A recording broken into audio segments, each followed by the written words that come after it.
Welcome to bowling for the Atari 2600. Yes, it's just this. There's nothing else to it. That's what the Atari 2600 was all about. Simplicity. Plus MS Paint graphics and unique sound effects that can range from nails on a chalkboard to something more trippy with the flashing visuals. I only covered 2 Atari 2600 games so far for a reason. The games are just so basic and shallow that you can't really make reviews out of them. At least video format ones, I guess? I'm not sure. Even AVGN barely made anything on them for that reason.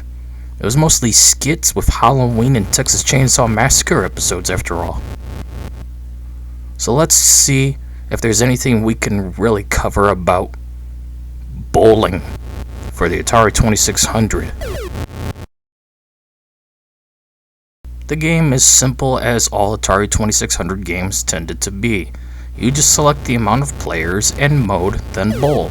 Each mode has a different control scheme. Game 1 and 2 lets you move the ball in one direction once thrown.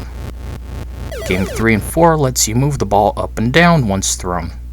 While Game 5 and 6 do not let you move the ball at all, and it just goes straight ahead.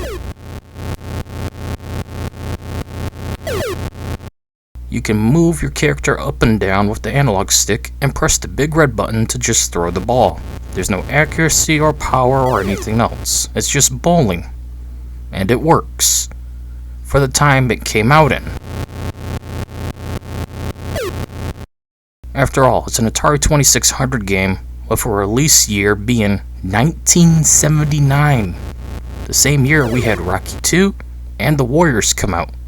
Now those are some good movies. As for this bowling game, it's serviceable. You could do worse.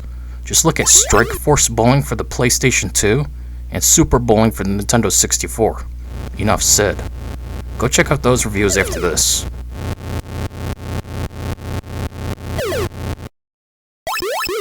At the end of the day, bowling for the Atari 2600 is a simplistic, boring game, yet one that isn't bad, just boring.